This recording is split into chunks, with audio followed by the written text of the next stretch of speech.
Welcome to the Knock-On Effect podcast, where concussion meets conversation, with Adam Wood and Cliff Butler. Brought to you by Safeguarding You and the Melbourne Headache and Concussion Group. Let's get into this. Hello, everyone, and welcome back to our first podcast of 2026. Obviously, great to be back here with you, Adam. Thank You've you, had a mate. good break. Likewise. And We had a great holiday. had a great holiday. I headed over to the States myself and had a bit of a good time, which is why I'm super excited. Obviously, we've got someone here today who joins us from California, and thank you for being with us. We've got Will Pearson here with us from Team USA Bobsled. So thank you for being with us here today, Will. It's a pleasure to have you. Man, thank you for having me. I appreciate it, man. It's just spread knowledge. Knowledge saved my life, and I'm just trying to pay it forward. Nothing more. Nothing more. So a little bit about Will. He's a former Team USA bobsled athlete whose career left him battling the devastating effects of persistent concussion symptoms to the point where we're actually having a conversation about CTE and the effects of CTE. At his lowest point, Will was shacked up in the woods waiting to die due to the life-altering symptoms that he was suffering at the time. Will's life changed when he discovered Hyperbaric Oxygen Therapy, or HBOT, which helped to heal his brain and restore his purpose in life. Today, Will's on a mission to raise awareness of the importance of protecting and healing the brain. He stresses that many individuals, including athletes, military and first responders, are often left untreated or undiagnosed due to the gap in concussion treatment. His story reveals how untreated brain injuries can lead to severe mental health issues, including the risk of suicide. Will's goal is to open a not-for-profit CTE recovery centre offering free hyperbaric oxygen therapy to those in need. So again, welcome, Will. So excited and privileged to have you here. Yeah, can't wait to crack on and hear your story, and hope that it provides some clarity and hope for the people who are suffering their symptoms who maybe don't know why. So your story is really pivotal, so we'd love to hear it. Yeah, thank you for having me. I appreciate it, man. But in your guys for rugby, I got to start with this.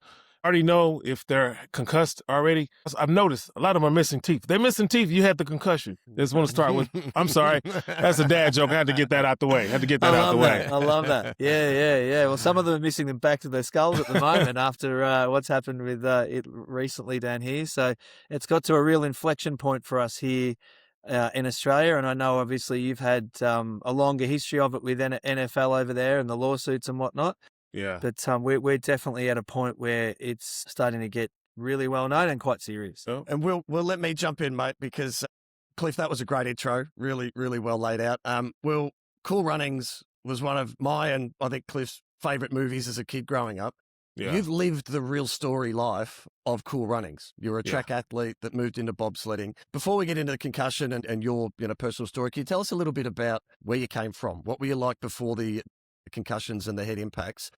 And a little bit about that story of how did you get into bobsledding and what was your experience? Okay, just one thing. I kind of mentioned off the camera, but like because I do still have some issues. One question at a time. Otherwise, if you give me three, I'm gonna answer half of one, and then be like, "Huh, yeah." So give me one question at a time, and we'll make sure we get through this real smooth for you guys, and I'll give you exactly what you need. Perfect. Okay, give me first question.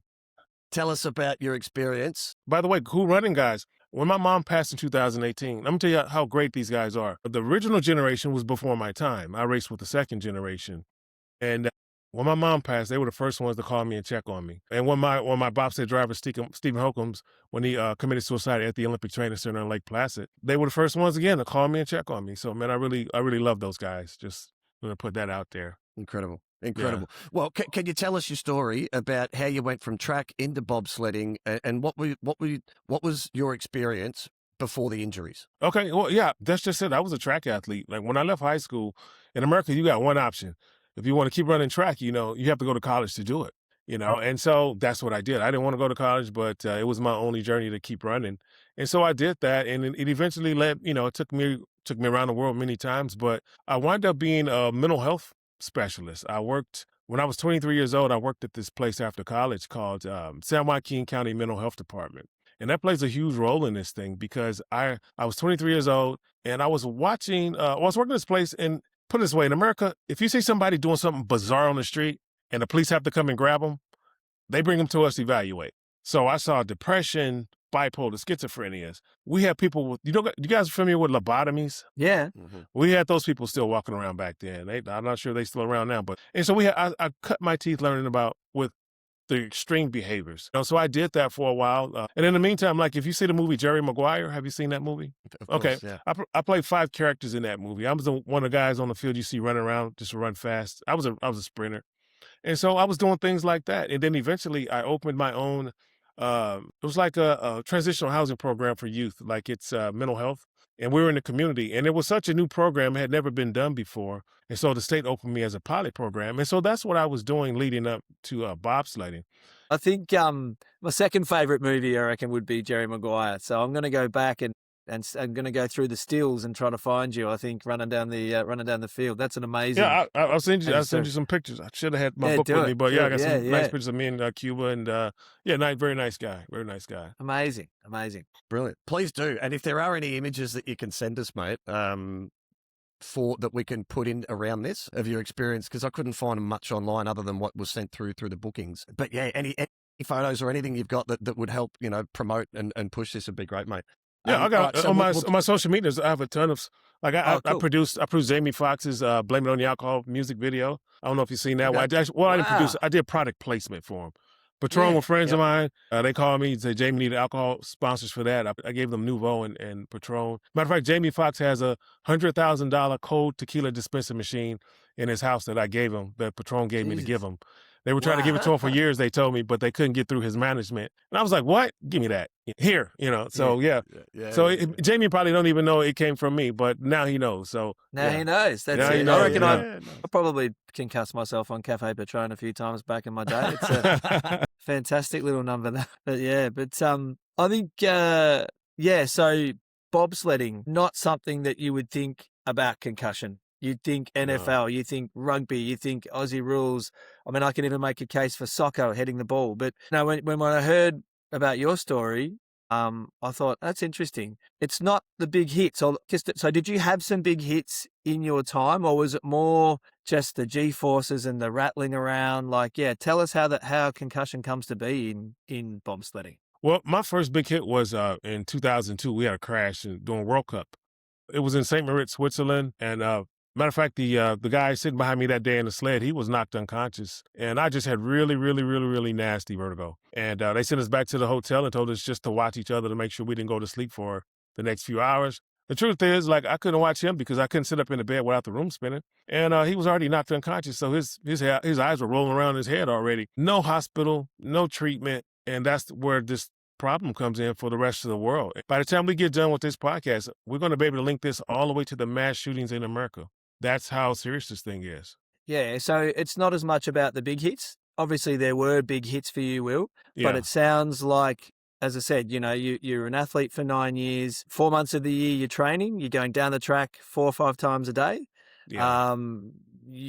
You're sustaining G-forces and head movement. So can you tell us about those micro traumas that you experienced? Yeah, absolutely. Yeah, so during the sport, we assumed that we were pulling 5 Gs. But an article came out by the New York Times called Sledhead. And what they did is they tested the track when they shot the movie Cool Runnings. And inside that movie, inside the video, I'm sorry to read the article, it states that there were spikes of 84.5 G-forces on that track. Now, that's the mildest track in America that I've ever been on. I could take a nap on that track, but it's an extremely, extremely violent sport. And so one time I took some fighter pilots on a trip. And on that day, I think we did 7 rides that day, and they did 1. And the problem is, when you're going down the track and then they do the bank turns, like the pilots, they do that.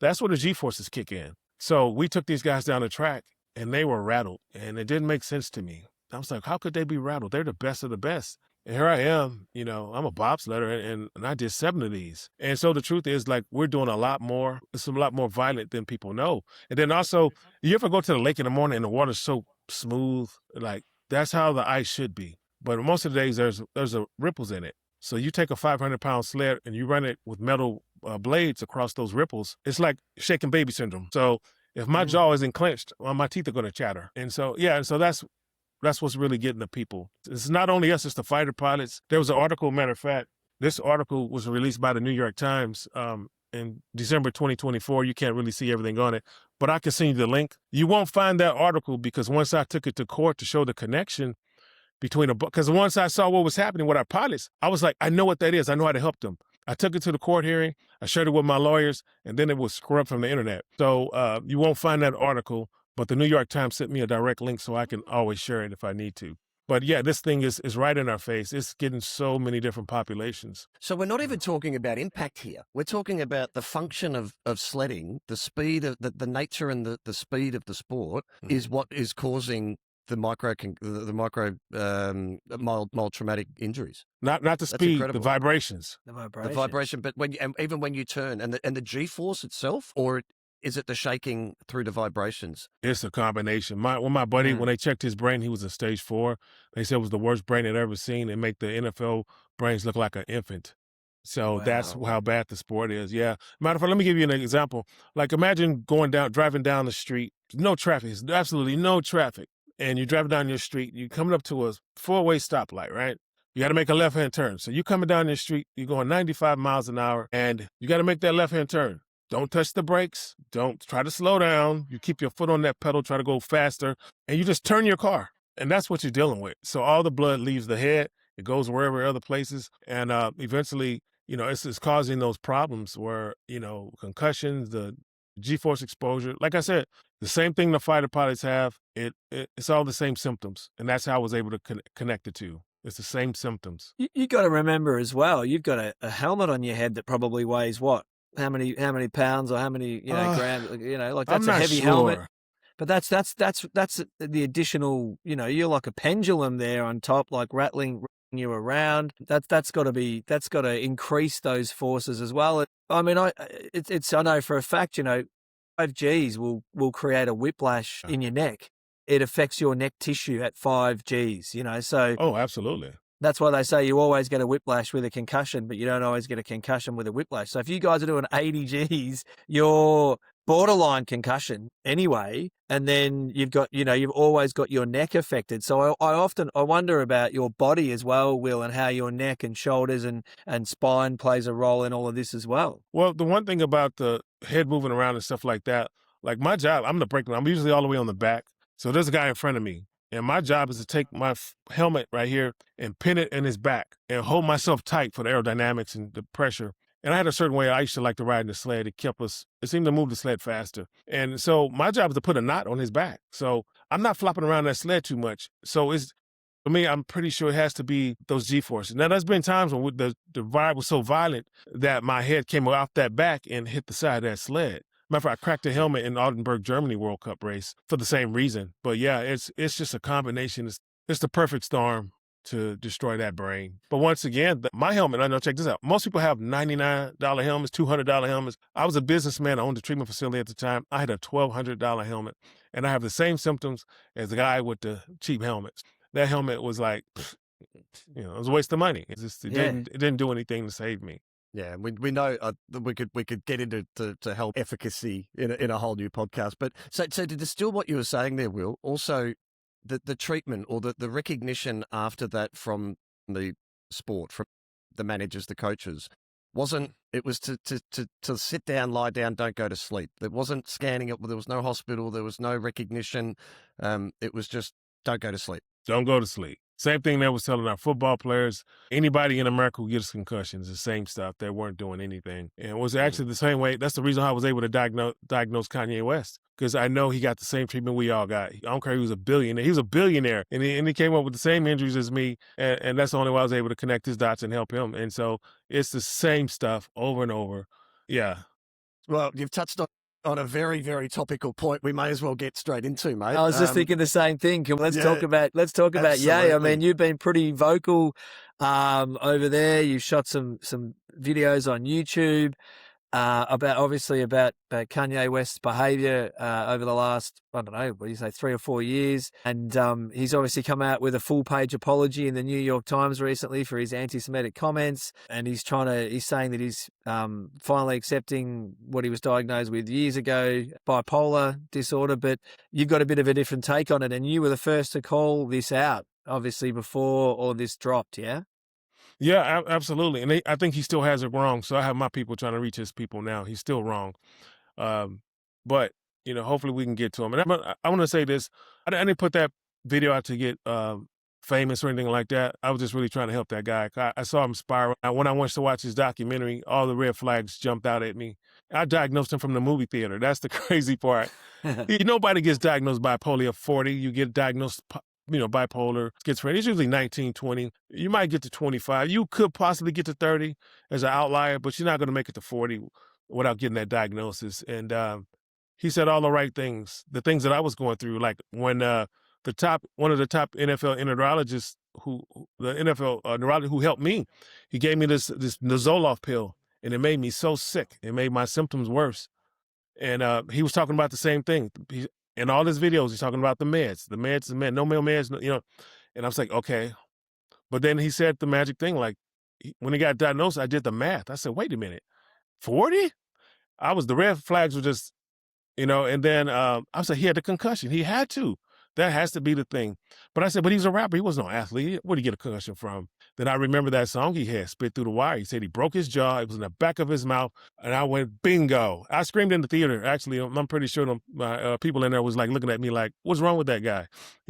And I went home and I charted it out. You can almost document this thing in most cases. From my first concussion till that 10-year period, there was things happening that you can keep rationalizing and keep moving on with life. We could talk about them in a minute, but when I got to that 10-year mark, something was so weird. And then when I hit that 16 to 18, I was on the ground praying for death every day.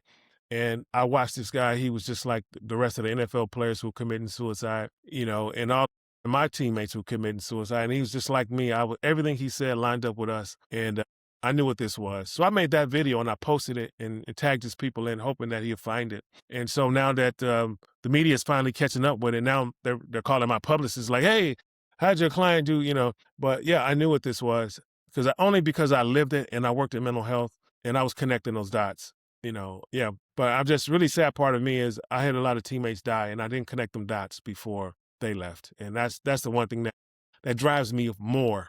They drive me more, yeah. Any response from Kanye, mate, or from Ye? Are you hopeful to obviously speak with him and help him through and understand more of this? And that article that I saw was him recognizing and accepting that there was something and he is getting help. So hopefully he's got the right sort of... I think he's still wrong. Still wrong, yeah, I agree. Yeah, if you go back, this was 2018, before I got sick. I made some posts. I told people Kanye's going to cancel 2 concerts and he's going to disappear for counseling. He's going to come back and you're going to find out he was in therapy because I saw his behaviors. Everything I posted happened just like I said was going to happen. And so I've known for years he wasn't bipolar. I said he might be schizophrenic, but he's not bipolar. And so I knew this for years and years and years just because I worked in that environment. Matter of fact, when I was 23 and I'm working in that one place, see, it was the first mental health facility west of the Mississippi River. So everybody who had these bizarre behaviors went there for help. So I saw, all the people we talked about earlier. So I know what I was kind of looking at, but I didn't know about I didn't connect the concussion part until I went through it. Then I went, uh-oh. Well, yeah, I missed the boat on this one too. So I don't think he's bipolar. I don't think he's schizophrenic. I really believe you give me 30 days with him, I bet you he'll have the next best album come out like he used to do because it only took me 1 hour to understand what this was. It's simple stuff. It's very simple. It doesn't take a brain science to do it because I'm not the smartest man in the world. I just pay attention. But it also, Ye puts a spotlight that this is more than just a sporting, traumatic injury thing. This is something that can be in day-to-day life. And you made a point earlier, and I welcome you to connect the dots around the shootings in the US. And I imagine that's where we're going to this is misdiagnosed anxiety, depression, bipolar, these sort of things that could be stemming from traumatic brain injuries. Yeah. Can you connect the dots there or explain a little bit more around your thoughts? You know what? Actually, once again, I put another video out. I forgot about that one. Yeah, I put one out. God, dog it, man. I put one out, man. There was a young kid. He went to the NFL office about 3 months ago. He went to kill those people. So I have a TikTok channel called One Man with a Chamber. I help people navigate CTE, find chambers. Sometimes I can get it done for service, for free. Sometimes I can't. But I can at least let you know where to go to get the help you need. And so my TikTok channel was going crazy that day. My phone was going crazy. Somehow the internet made me the CTE guru, which I am not. I didn't go to school for this. I'm just living it. I made a video just to stop the phone from ringing. And in that video, I tell people I understand that this, matter of fact, it's on my TikTok channel. I'm wearing a red Team USA shirt. Hey, don't make fun of me, guys. I look disheveled.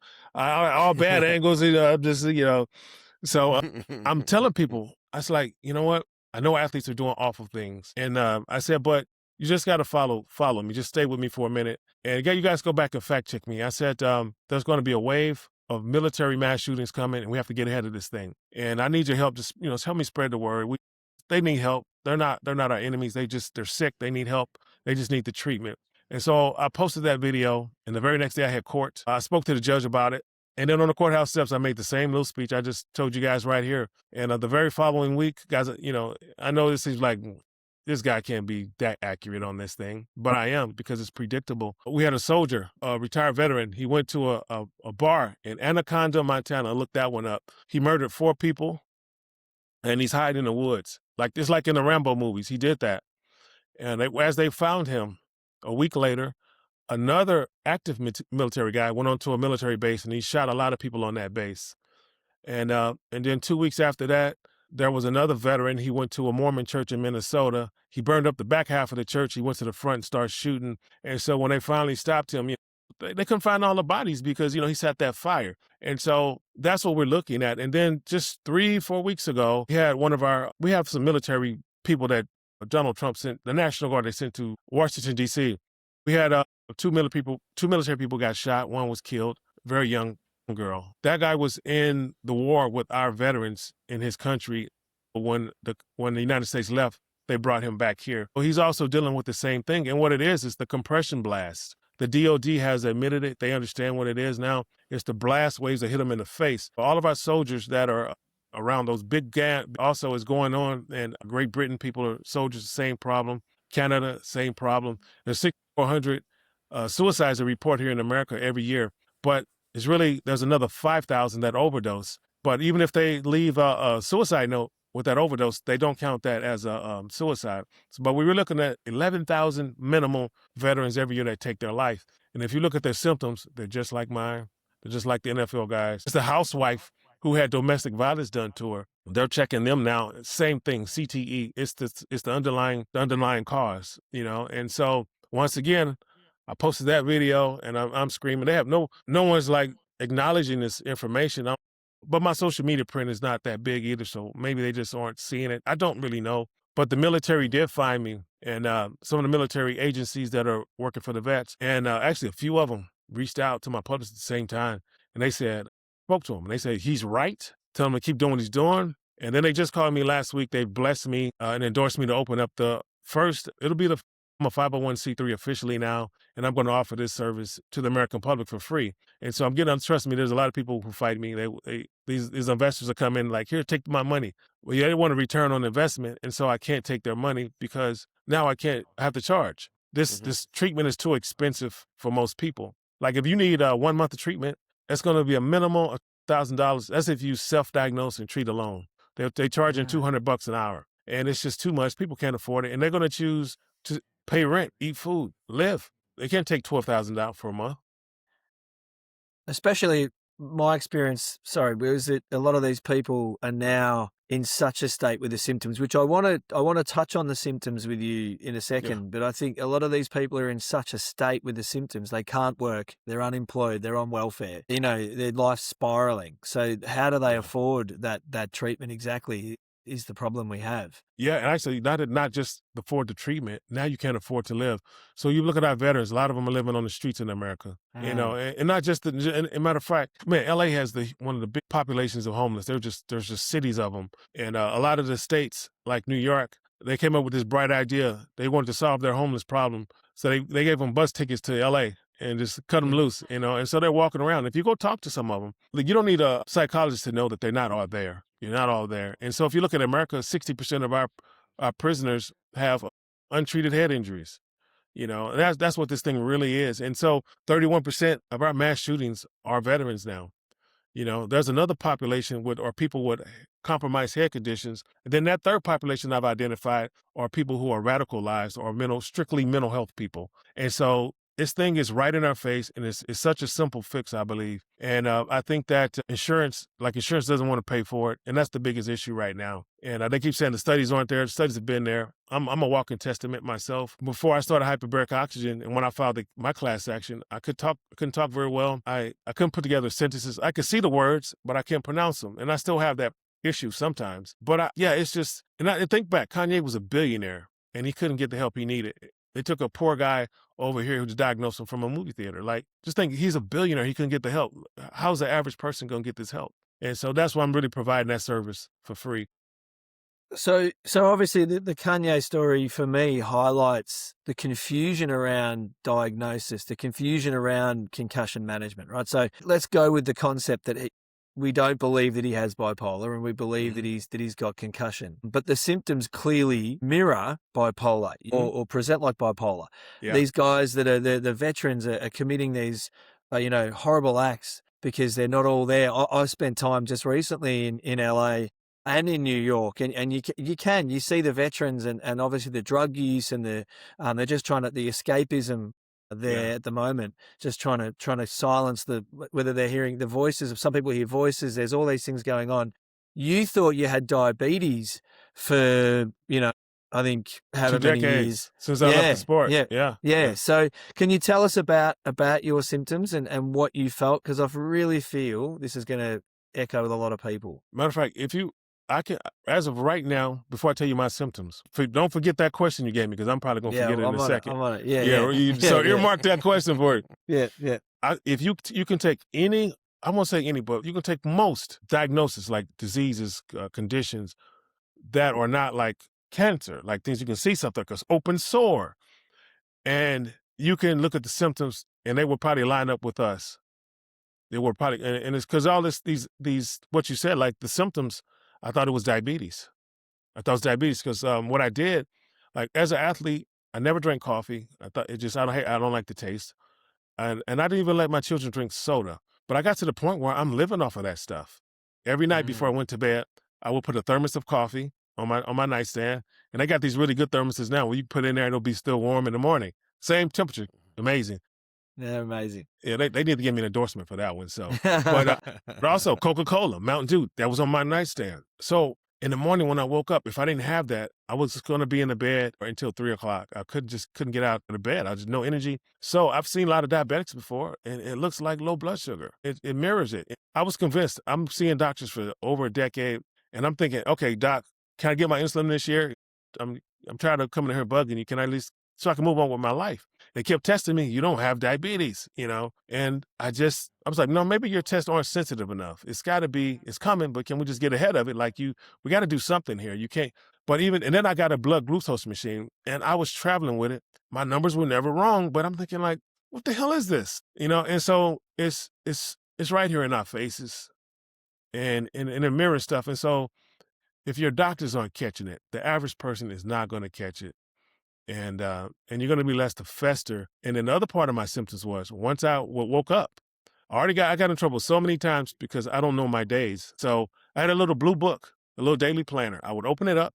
Okay, today is Monday. Okay, what month is it? I always thought it was January or August, same 2 months. And when I left the sport of bobsledding, I was 36. I turned 37 that summer. When people asked me how old I was, I automatically said 28. So I realized I was living in a loop. And I didn't understand that. I'd be like, wait a minute, I'm not 28. So all these young girls probably who asked me, they probably think I was an old pervert or something because these guys lying about his age. Like, but I wasn't, man. I just didn't know. And so it was right.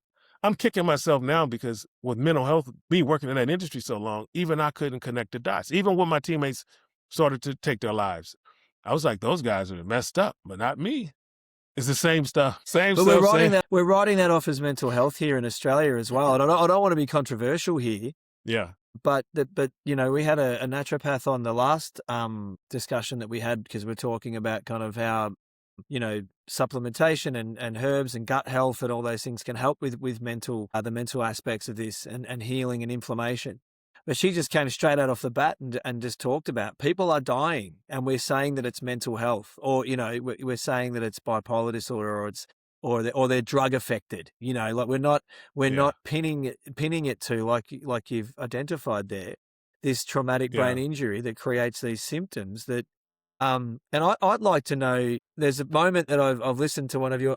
Before you move, you just said something. There is a condition with the brain and concussions that causes bad gut health, just so you know. And once again, and she's a professional, she probably might have missed that too. It's not in her profession but there is a condition, there's a gut health is related to the concussion. It causes it.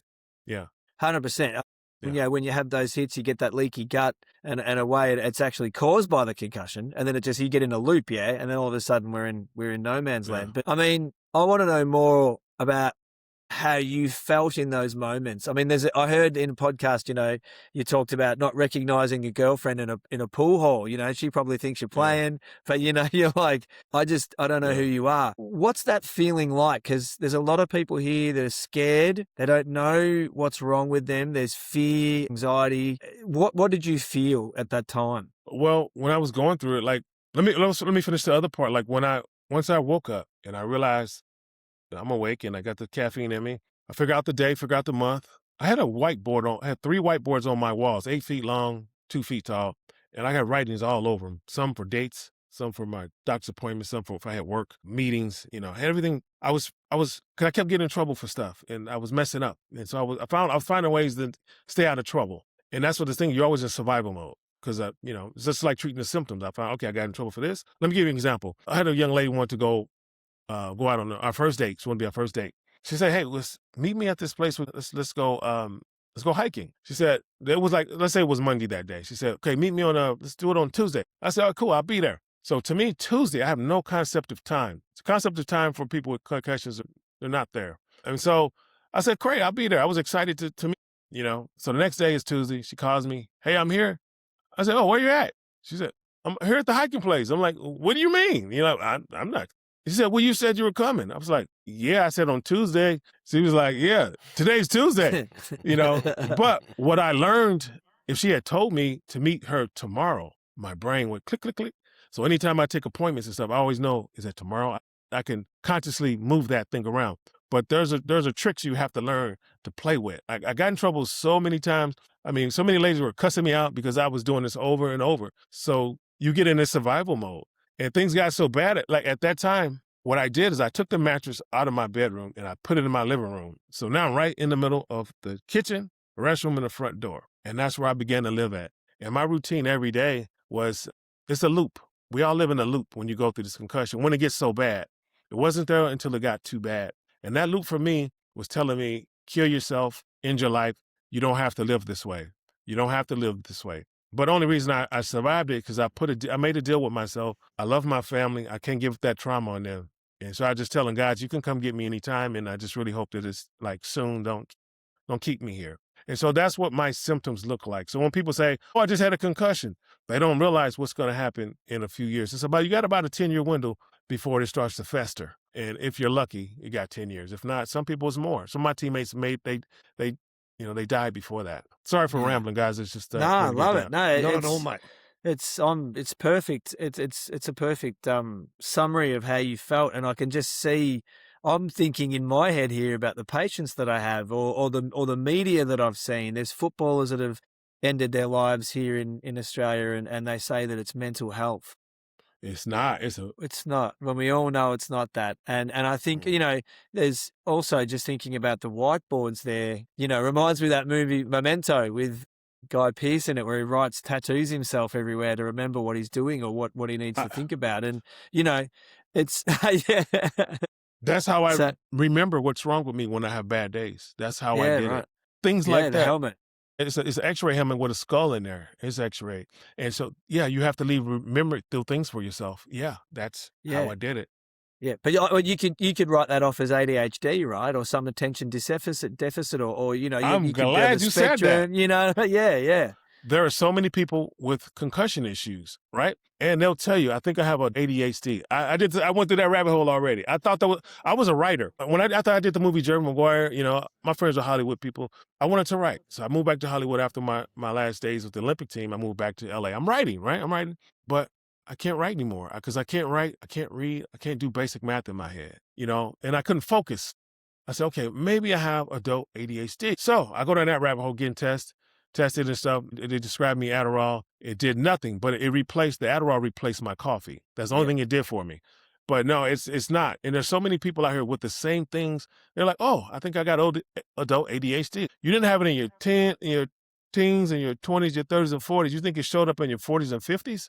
No, that is not what it is. And so that's one of those symptoms that it looked like something else, just like I thought mine was diabetes. But no, it is not adult ADHD. If you didn't have it, if you weren't getting in trouble in high school and, for that, because you weren't medicated around it, then you were not going to get in trouble when you're disciplined and you know life now and know how to maneuver it. So it's not that at all. So I'm glad you said that. But let me tell you how simple it was. On some days I was cloudy, right? I knew I was cloudy. And when I left the sport, I bought my dream car. I always wanted a Porsche 911. I had it, had the motorcycle. I'm living life. But on cloudy days, I didn't want to hurt anybody. So what I did is I wouldn't drive. I would just make sure I walked to the store, at least get a salad, just get some exercise. And so this little phone, it kind of represents the block that I lived on, right? It's a square block. I live right in the middle of this block. Then the stores are on this side over here across the street. And so on my cloudy days, I'll go here, right here, 150 meters, make a left, about another 100 meters, make a left. Across the street, stores are here, right? On some days, I say, okay, I'm gonna go the other way. I've driven this way every day for 5 years. Just the opposite of going that way, no big deal. But I was like, what's on the other side? And some days, on those cloudy days, I would have meltdowns in my apartment because I'm like, what is over there? I don't know what is, and it's nothing. Instead of me making 2 lefts, I made 2 rights, but I couldn't put that together. And that's how your rational thought is gone. And that's why these guys are killing themselves or they're killing other people. When they're killing somebody else, my voices were telling me, end your life. I spoke to some other people who are veterans. Their voices are telling them to kill other people. One guy I know has a hit list of people he had wanted to murder, right? He has a special type of therapist whose only job is to keep him from murdering the people on that list. And so that's what this thing really is. And that's why you see so many murders in America. There's I heard somebody in LA say the other day, it was like 300,000, I don't know, some ridiculous high number of car accidents in LA every year. Just one of the lawyers or something I wish I had wrote that number down. It's so many of us. And it's not just linked to athletes. It's the housewife who got domestic violence done to her. They're checking their brains now. CTE, same thing. The housewife who fell and hit her head one time. It's the same. It's all the same stuff, guys. I think the medical community has it wrong. It's not just repeated hip injuries. Everybody's head is different. Yeah. That's a good point you make there. I think I can't support that more from what I'm seeing in clinic and in practice, and it doesn't need to be. Sport is where we're meeting the conversation, I think, Will, that's where the money's at. It's where the attention and focus is. But I think what I see with road vehicle trauma, work cover, like people at work, falling, things hitting them, it's definitely a lot bigger issue than what we seem to understand. And the problem is, I think that we've got 80% of those people that suffer an impact to the head get better within 3 weeks, or the symptoms resolve within 10, 15 days. It's that 20 to 30% that we're talking about here that fall through the cracks. Those, the outcome or the impact of falling through those cracks is catastrophic, as we've identified there. But there's hope here, and this is where we're going to kind of deviate a little bit to your lived experience of the hyperbaric chamber breakthrough, which you've got one sitting there behind you, obviously. Yeah. And this is something that I've gone down a rabbit warren of ADHD with this, because I reckon this just sounds unbelievable. Can you talk us through how hyperbaric oxygen therapy saved your life? Yeah. So once I figured out that it wasn't diabetes, this article shows up. I had already bought my house, That's man. not This funny. is ridiculous. It's not funny, but it is kind of funny. Yeah, man. I'm hounding my doctors for decades. You guys are lying, I'm not saying that, but I'm thinking in my head, these guys, something wrong with these guys. But I had first I had a teammate. He's one that really shined the light for me. His name was Pavle Jovanovic. He wanted to be a writer, right? And so I'm in Hollywood. Matter of fact, my old business partner, he's one of the big producers on the Teenage Mutant Ninja Turtles. I'm trying to encourage this guy. He's calling me with these ideas and concepts, and they're brilliant. They're weird. It's things I've never seen on the big screen before. But the very last time he called me, he was speaking some weird language, and I don't know what it was. I couldn't understand him. And he hung up the phone because he was so frustrated. And I told myself every day, I got to help him. So in my head, kill yourself, this stuff. You ain't got to be here. Hey, Pavle. That's just how this thing, you fixate on what you fixate on. And I didn't do anything to help him at all. And eventually I got the word. He went to his family's factory and he hung himself. And then the guilt hit, man. The guilt and the And so I just I just kind of became a recluse, but a little bit more of a recluse. I didn't want to talk to anybody about it, but I knew I was in trouble. I'm still not connecting the dots. I bought a little small lake house in the Midwest near my family. I wanted to get closer to family because I'm like I said, I'm getting lost in my own community, and I bought a lake house. So all I could do over there is fish and cut the grass. I'm out in the middle of nowhere by myself, and while I'm over there, I come back and forth to see. Let me tell you the whole story before I skip some of this. I was over there. And I came back. My girlfriend at the time when we had just started dating. She's in LA. So it's during COVID. So she's locked in the house. So I would come see her. She'd come see me. So one of my trips to see her, I'm like, she's on the phone with her family a lot because, and they talk a lot. And she's from New York. New Yorkers are loud, man. It was destroying me, man. I was just like, and I said, you know what? We kind of new here. I said, I think we might have to move on. It's too noisy. I can't take the noise. And I'm not going to tell you to be quiet in your own house. So I'm going back to Lake. I need a little peace and quiet. And so while I'm over there, somebody sends me an article called Sledhead. It's the article that diagnosed me. And so I read the article. And it was talking about my teammates who were sick. Some of them who committed suicide. I didn't have everybody listed, but it had some. And the Parkinson's, the seizures, strokes. All that stuff was in there. And I was like, well, miss me. And I sent the article to my girlfriend. She circled some stuff and she sent it back to me. And the first thing I saw was noise sensitivity. And I went, huh. And then I read that thing again and I checked almost every box on that list except Parkinson's. And I went, oh my God. And so I started making calls to teammates. We hadn't caught up in a long time, so we having these long conversations. I shared the article with them, and they all read it, and it was like, oh, no, symptoms miss me too. But since we're on the phone for an hour now, they're telling me these bizarre stories, all of them, bizarre stories, one bizarre story after the next. And I told them the same thing, hey, take that article, share with your loved one, and if you feel the need to call me back, call me back. And every single time, my phone rang, and it was the same thing over and over. I didn't know, like that, yeah.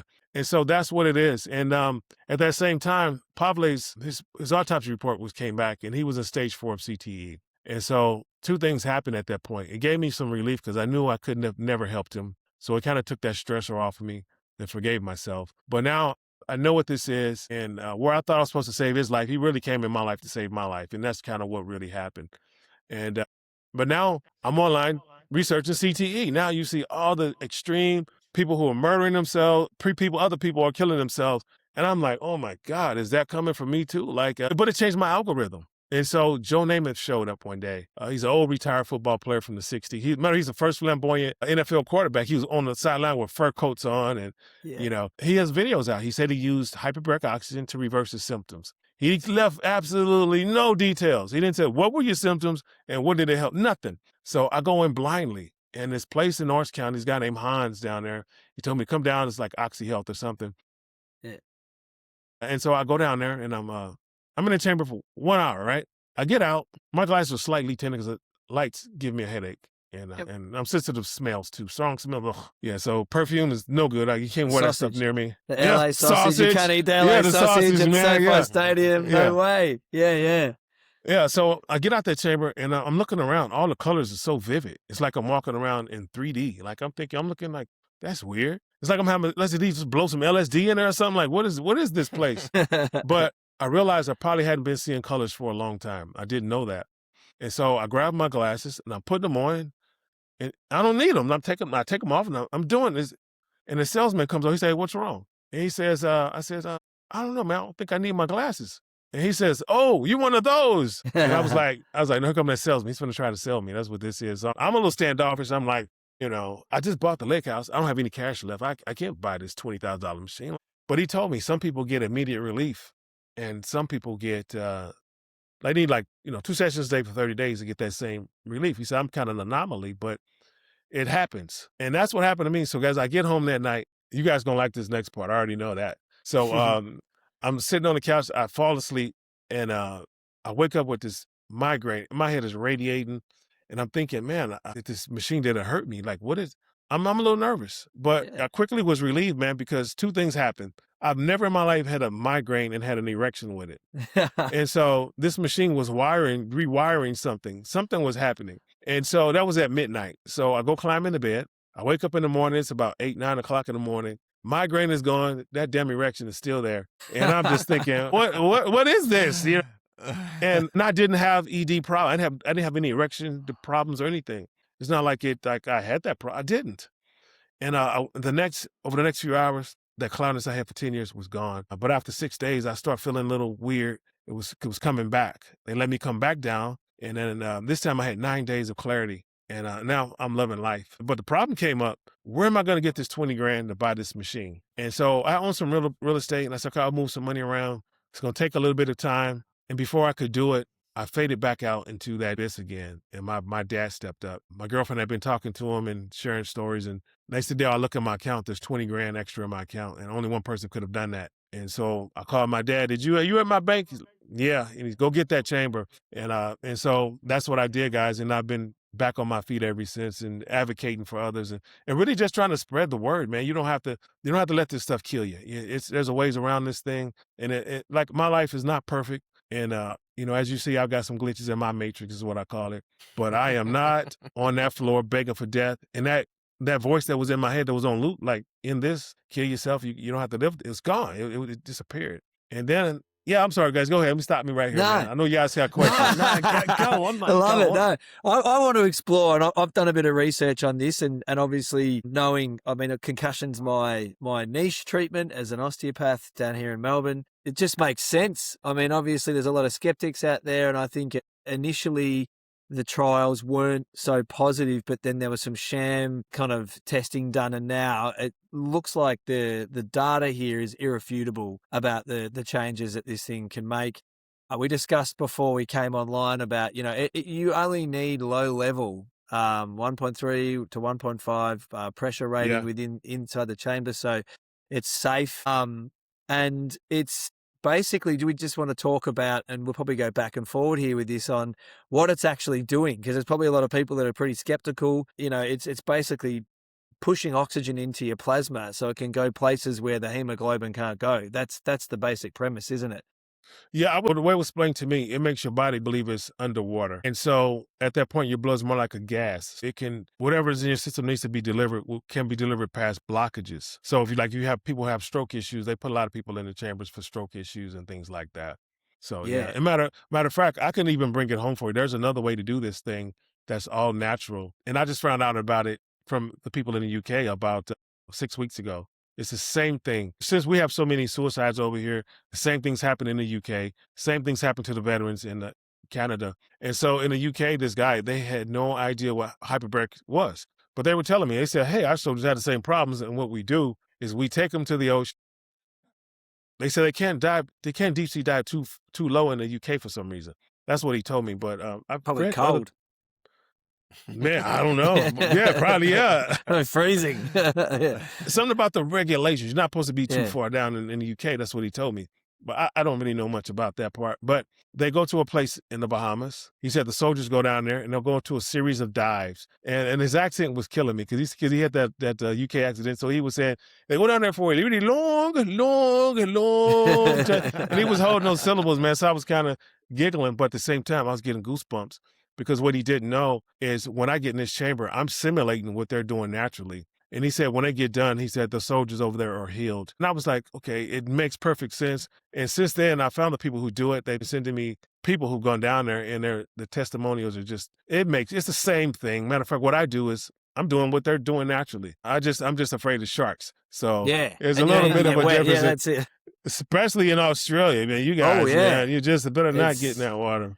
It's crazy here at the moment. Well, you mentioned that you tried it and then the benefits faded. Is that consistent across the board, or do some people have permanent benefits from hyperbaric, or is it something that you need to do forever? There are some people who have permanent benefits. Like Joe Namath said he didn't need any more. There's a lot of other people I've met on the journey. They're the same way. And to be honest, at one point I was so bitter. I was so frustrated. I'll be honest. Look, I have over 600 hours in my chamber since I've been using this since 2022. Whenever I feel a little bit weird, I get back in there. No big deal. But sometimes I'll go on vacation. I'm going 30 days. Sometimes I'll start to feel a little bit weird, and I hate it. And it's like a chore, and you don't want to do it sometimes. It's just like anything else in life. It's not like this. It's a magic, wonderful experience. The truth is, once I get in there, it's no big deal. I'm taking a nap, watching TV. I'm not doing any work. There's no pain. I just don't want to. Somebody just don't want to do something sometimes. And I met this guy online only. He lived in an iron lung. It looks just like my chamber, but his head stuck out. The rest of his body stays in an iron lung. And this guy was in there for 57 years, and he has such a great attitude. And it made me look in the mirror and just say, don't be a stupid ass. Mm. You know, you're blessed. What about Get what in about there. claustrophobia, mate? What does it actually look like, feel like? Can you explain the experience of getting in a hyperbaric chamber? Is there Yeah. room to move? Like you talked about, you watch TV or something, so you can have your phone in there, can you, or an iPad? And Lower how do you pressure pass ones. the time? Yeah, the lower pressure ones, I don't mind using my phone. I don't take anything electronic in there, anything bigger than the phone. And a lot of times, and I only really use it for the phone because of the timers and stuff. I need timers. But it's best to use it. The industry says you shouldn't. But in the big chambers, the 3.0s, 2.0s, you're pumping in pure oxygen. And remember, they had the points. Sometimes it was like, I remember when I was racing, this was like 2006 or 7, there were some phones that were exploding at pressure on airplanes. And so those are things you don't really want to take in that chamber. You don't really need it. And matter of fact, when I first started this journey, I was too weak. As I crawled in this thing, as soon as I got in there, I would sleep. And I would do it 5 days a week until I got strong. And then eventually, now I can't. Sometimes I can't go. I want to go in there and go catch a nap, and I can't. Because my days, it's just normal now. But yeah, there's different sizes. I tried to get in one that it stopped like right here in front of my nose. So I was like, I don't want to be in this one. But the one I have is, they have different shapes, sizes. They got some you can roll a wheelchair in. They have metal ones where you can put 2, 3, 4 people in. Mine is big enough where, like if I'm laying on my back right here like this, I can actually extend my arm.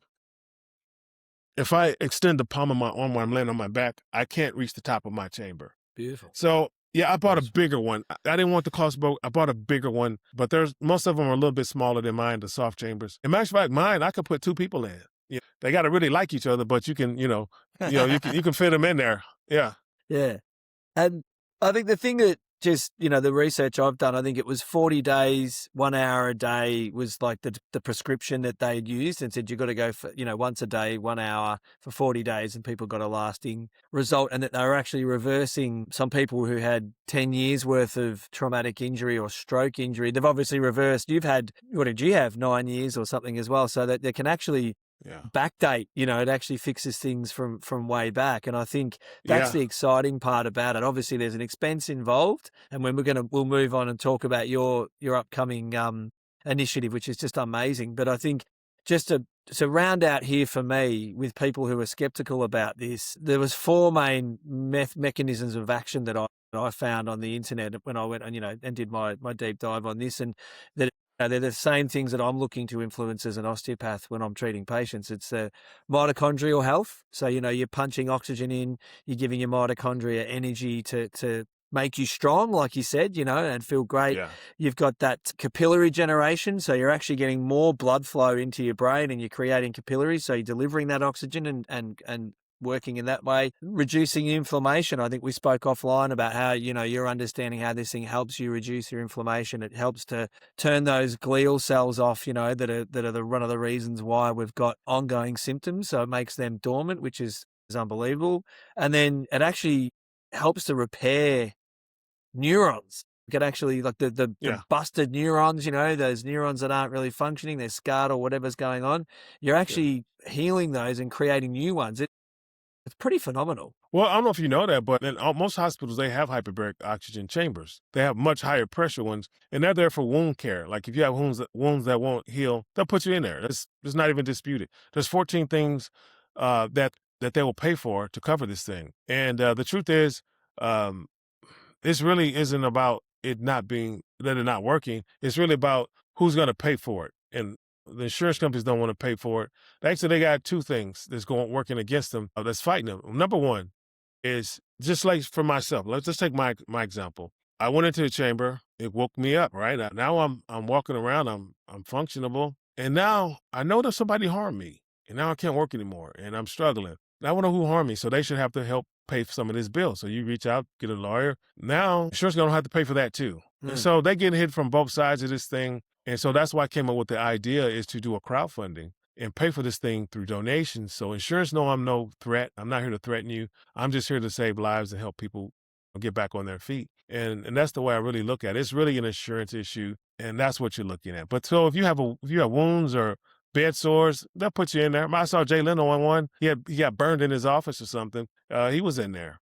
But also, I was watching you have ESPN over there, the same station? Mm-hmm. Okay. There was a study. It was this guy. It was the strength coach for University of Houston football team. He was in stage 4 melanoma, and they gave him 4 to 6 weeks to live. He said the chemo and things he was doing wasn't working, and he said he tried alternative treatment. They showed him on ESPN climbing into a hyperbaric chamber. Got that video is out there. If you Google it, you'll find it. And now his numbers are normal. And so a lot of doctors now know before chemo, they're starting them on hyperbarics. During chemo, they keep you on hyperbarics. And after chemo, they put you on hyperbarics. People are telling me they're going through chemo now with energy. They're not crashing out. They're not weak. They're going on hikes and doing. So that's what the technology is. Once again, how much cancer do you see? It's many, many people. How many head injuries? So many. Who's going to pay for that? And that's the problem. And that's why I'm trying to solve that problem. I'm a crowdfunded. I'm going to get donations, and I'm going to provide that without touching the insurance companies. I don't want their money. Yeah. Ads. Incredible. Do you see with the Department of Defense, mate, and the VAs in terms of the veterans, do you see the capacity for them to replicate a similar model to what you're doing, where they already have access, maybe they have funding that they could scale up because you're one man in a chamber. Yeah. And I mean, I'd love to know how your fundraising's going, mate. Is it gaining momentum? Can you see how this scales, and how do you get it all around the country? Like we'd like to see all around the world. You come on the Knock On Effect. You come on the Knock On Effect podcast, Adam, and you chat to us, and all of a sudden you become a household name. That's how you do it. Yeah. Sorry. Absolutely. But you know what? The thing is, first of all, the crowdfunding is slow. It is moving slow as molasses. But once again, I don't have a big social media footprint anymore. I did defunction a lot of my social media years ago, my bigger ones, because it kept getting hacked, and I just got frustrated with it. So I had to restart my page. So I don't have a lot of, these posts I'm putting out, it's not getting a lot of traction. And that's the biggest problem. But also I'm a 501c3, so hopefully the partnerships will start to show up. A matter of fact, when I started talking about this and I released those videos, I got phone calls from the military people, all the military veterans, people that's fighting for veterans to get this treatment. I thought no one was listening. I really thought no one, just like the Kanye thing, I thought they were not listening. And they called me and they said, Will, you are right. Please keep doing what you're doing. Can you come aboard and help us be a spokesperson for the legislation? And I'm saying, whatever you need, I'm here for. But it's opened up so far in 7 states. My hometown of Missouri is one of them. They just finished that one last year. And the military knows they aren't fighting this anymore. They understand what this is. And I'm just here to support those guys too, man. It's just, because those are, all veterans, whatever country you come from, they're heroes to their country. They're not here to harm us. Otherwise, they would have never wasted their time going there. So yeah, and they've embraced me, and they've blessed me. And so, yeah, we're moving forward, and we're just I see philanthropy as the way to escalate the fundraising, right? There are absolutely obviously wealthy donors that can contribute. Like you say, you can't take funds from people looking for an ROI or a return on investment. I think that the point about, the article you shared with us around what's happening in Missouri and now 7 other states is really encouraging in that they talk about obviously studying the efficacy and being able to validate probably a lot of the data that's already out there, but also putting funding into programs. So, with any luck, mate, hopefully, it comes through government funding as well, once they can verify what they need to verify to then justify putting funds into it. But this is really exciting, and obviously Cliff and I are looking into the Australian progress in the same sort of area. And Cliff, have you got any thoughts on that, mate? Have we seen anything similar to this, where there's recognised state or national funding or studies that are going into the support of hyperbarics? Nothing at the moment that I've stumbled across. Well, I haven't kind of delved too deep into it, but I know a lot of people that use it. I know that there's a couple of chambers in the more affluent leafy green suburbs of Melbourne that people go and use mainly for as Will said, cancer, post-cancer treatment. Trying to work on lowering their cell count and things like that. So it is being used for cancer treatment at the moment, but I haven't seen anything for concussion. But maybe we can run a trial with some of the universities over here. Ads we can sort it out. We get involved with a few of them here. But that's really exciting. But before we move on, I want to make sure I say this. But what I do know, there's a couple chemos that you cannot use hyperbaric with. It will make oxygen fuels it. Yes. It's certain certain chemos you can't use, and I don't have those in front of me right now to tell you what they are. So please, if you're going to do that, guys, don't take that information and just go and do it. Make sure you're talking with your doctors. Make sure you do your 100%. research. Make sure. Absolutely. 'Cause This is you- not medical advice. Officially, this is not no. medical advice. No. Yeah, and yeah, I don't want anybody to go out and harm themselves by just say, oh, this guy said he did it. Like, no, talk to your people. If you don't have any health conditions other than what we're doing, this is concussion stuff. They said technically 1.3, you can fall asleep in and sleep in it all day long and it won't do harm. That's what they say. I don't know. I don't sleep in there like that. I do my little 90 minutes max and I get out. I might fall asleep while I'm in there, but I don't go in there and sleep for days. That's just not what it. Some people say they do that. I wouldn't advise doing that. I try to stick with what the big ones, the harm that could be done in the big ones. I pretend like that applies to me too. Yeah, And good. so that's, yeah. That's awesome. So I want to know, this is your, chance to pitch it. I want to know what's happening. A really exciting time and a real hopeful mission that you're on with your CTE centers. We've kind of skirted around the topic, but can you give us a real blast on what you're doing in the Midwest there? You've got some CTE recovery center that you're looking at opening up. Where's that Yeah. at? What's going on? Well, I have access to the building. I'm going to purchase the building myself. Used to be, actually, honestly, my dad was a roofer for 30, 40 years. He retired. He's got this building. It's got like 3 addresses on it. It's this pretty big building. And he's about to sell it. And I was going to do all this at my lake house. And then when I saw the military help that they needed, I was like, I only have 3 bedrooms, too bad. Like, I don't have the space. And I said, wait a minute, if I move to a bigger place, I can help lots of people. So I'm like, wait a minute. So I told Dad, wait a minute, time out, Pop, don't sell that building. Let me buy it from you. And so what I did is I created a 501c3. I'm going to put that building into that 501c3. And it's going to be up and self-sufficient. So right now we're just I need help with raising the funds to build that building out. Because it's going to be it needs to be built out, a lot of cleanup in there. Because like I said, it's been just a garage. Garages and storage and, And so once we get through the build out, then we can get the equipment put in there. We're going to put some solar on the roof. It'll be self-sufficient. The one thing about my chamber is like, I've had this thing since 2022. It's no maintenance. So I don't have to put oil, gas in it. And when people need help, they just come to my house and I turn it on for them. That's all I have. And it's what we're going to continue to do. But we're going to be doing some stuff with some of the magnetic stuff that's out there now for brain waves. There's also a lot of red light stuff we want to work on doing. And I do want a doctor so we can start checking blood, getting detox the metals and stuff out of the bodies. Things like that I really want to do. So I really want to, I want doctors involved. So I want to do this thing right. This thing is about doing no harm and saving lives because, like I said, Joe Namath saved my life. Like nobody could even say his name to me for like 2 years without me just, start to cry, man, because, it's such a dark place to be in. And once them symptoms get to that far side, man, it's hard coming back from that. And once you get there, it's just your brain is stuck on death one way or the other. And yeah, so I'm here, guys, and we're ready to open. I just need help with the build out. I need a philanthropist. Like I really need those. That's what I really need. Like, Yeah. And I'm really hoping that, like, for example, with me predicting and showing what the military were going through before it happens, as it's happening actually as well, just showing people, the Kanye West thing, like I put that out months ago. And, I know it's just so predictable. It's not hard work. It's so simple. I can see it in people's eyes. Like it's, and you can too. If I point it out, you'd be like, oh, I can see it over there. It's that simple. If you gave me 3 days with you, I can show you the symptoms. And it's the same thing over and over and over. I don't care if you got it from the military, from sports. Soccer is actually the biggest sport for the injuries right now for CTE. Is soccer, because it's a much bigger sport. But yeah, it's simple stuff, so guys. You don't have to perish.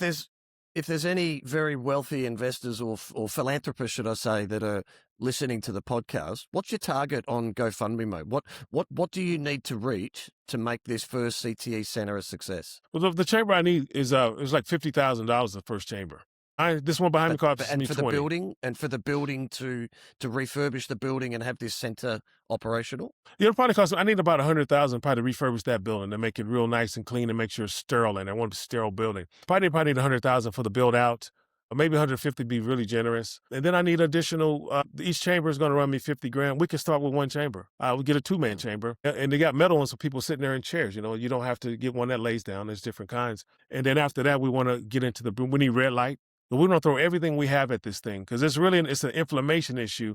And let's get through this part here and I'll come back and I'll confirm what my real thoughts are on that. But I could really help with but what you guys are doing over there, it's, I really hope that you guys have that same success, and it's on the same journey that I'm going on, because that rugby, man, like I already know what's over there too. I see it. And I have a young cousin who's playing right now. He travels around playing, and I'm just so afraid for him, because I know what the outcome is, and I just hate to see that on anybody, because it's horrible, and it's a horrible life. Yeah. It is.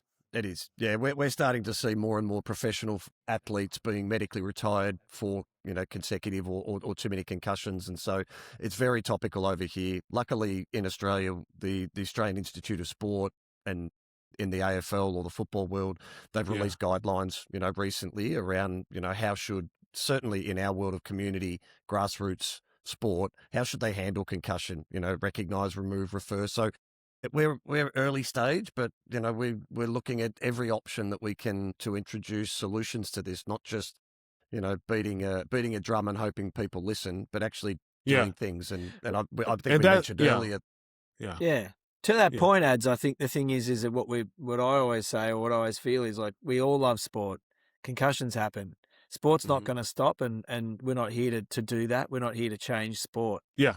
Adam and I aren't, and but what we are here to do is to make sure that the people get the care they need when they suffer those impacts, or that there's a recognition and that there's a recovery pathway for those people in sport or veterans or whatever. Because there's still going to, people are going to join the army. There's wars happening, and this is going to happen. So what I love about this, Will, with you, is that you're looking to just help those people that are already in this predicament. We're not laying blame or anywhere. We're not, not trying to change sports. We're trying to just look after these people as best we can. It's always been my philosophy there. So where is your centre? Midwest, for those of us. St. Louis. St. Louis. So out in St. Louis out there. Like, the building looks great. I saw some photos of it on your slide deck there. Obviously, we're going to put your details on our thing. I don't know how far that's going to reach, Ads, but get your Instagram on there. One Man with a Chamber, obviously, is your thing, and your GoFundMe page there. We want to flog that as hard as we can, because this is just an amazing, hopeful process that you're going through, and I hope people get behind it. Well, your story is one of great hope. We can't thank you enough for sharing all of this, and we'd love to come back again and let's see how the progress goes. We'll do everything we can to get the word out about the centres, the GoFundMe. I think the next one needs to be in person, Ads. We need to go to St. Louis over there. We need to check out where this place is at, see where it's absolutely, see how it's developing, get in the chamber. You and me could go on the 2-man, Adam. We'll be right. And I we'll think have to go and see a Cardinals game too, mate. When I lived in St. Louis in '98, I got to watch Mark Maguire hit his 61st or 62nd home run to beat Roger Maris. So I can't wait to get back to St. Louis. They invited me to come throw out the first pitch one time, but I was in training camp in Canada, and I always regret not, because Olympic athletes in America, most of we live on below the poverty level, and so I didn't really have funds to fly back, so I couldn't do it. But that's the one thing, because my grandmother was a great Cardinals fan, and I wish I had got a chance to do that. But the Cardinals are a great organization. Yeah. Well, mate, Cliff, turn it over to you to wrap us up, mate. But Will, just a very big thank you, and we'll absolutely stay in touch, and we'll come back to this again, no doubt, soon. Yeah, absolutely. If you guys need me to come over there and see what you're doing, let me know. As long as you protect me from the sharks, them spiders, and those snakes you guys have over there, we can't say they're not here at the moment. It's definitely, usually we don't see them, but at the moment the snakes and the sharks are everywhere. So LA's the same thing. Yeah. But Will, absolutely phenomenal story. One that I'm absolutely just honoured to hear and privileged to share. I think a lot of people in Australia need to hear this. A lot of people around the world need to hear this. Just that you're not crazy. It may not be bipolar. It may not be all of these things. It's probably definitely not diabetes. And that you just need to seek the right help. We're not trying to change the sport. We're not trying to change the game. We're just trying to help people after the fact, no matter what has caused their concussion or their symptoms. And it's just beautiful to have people like you out there spreading that message of hope, and also providing an outcome for these people that's not for profit is just phenomenal. So really, from my heart, from Adam to you, sensational to meet you today, and I really appreciate you taking the time to talk to us. For everybody all the descriptions, all the links, everything to be able to find Will on socials, the GoFundMe will be found in the description below. For today, that's the Knock On Effect podcast. Thanks so much for joining us. Cheers, Will. Cheers.